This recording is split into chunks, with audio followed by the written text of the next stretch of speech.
then the last thing is just, again, reassurance, right? Close with availability, support, and gratitude. So let them know, hey, look, I'm here, still here for 2 weeks or a month or whatever that is. I'm going to be fully present, and I'm committed to making sure that you feel supported as we move ahead with this change. Yep. You're going to hear more about this. You know, I don't have all the answers for you right now, maybe, but in the days and weeks ahead, as we move forward, you'll hear more. Again, man, I just want to thank you. My time here has been amazing.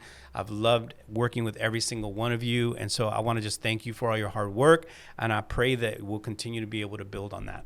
Yeah. Now, this part's really important. And I would also say in your plan too, for how you're going to transition out, you got to make space for this if you want to do it well, because you just want to wind down, and then you want to make space. Hey, and check in with people. Hey, you doing okay? How are you feeling about that? You know, depending on how big your team is, and, you know, if you have hundreds of, you know, people working there, that's tough, but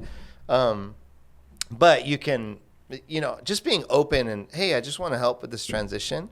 So you have to plan for that, but this part's really huge, you know? Yeah. And then there might be some people where you just feel like, I need to make sure I go to them and go, hey, you know, remember 2 years ago and you said this to me, or you did this work? I just want to let you know, thank you for that. That meant a lot to me. Yeah. And you're you know, like, go around, like, bless people. That's good. Bless people. As you get, hopefully get blessed out. So I just think that's really good. I do think it is funny though, that, you could take that whole thing and just make it terrible.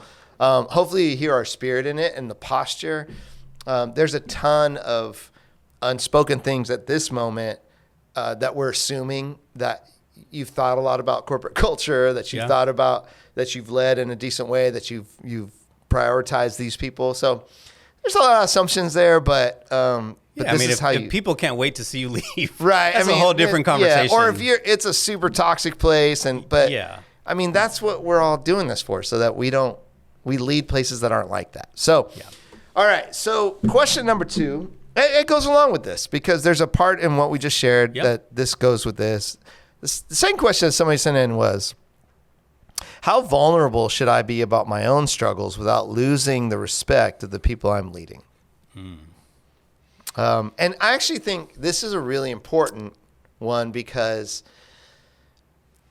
there's a sense of we want people to respect us. We don't think that we can lead in vulnerability, even though we talk about it all the time.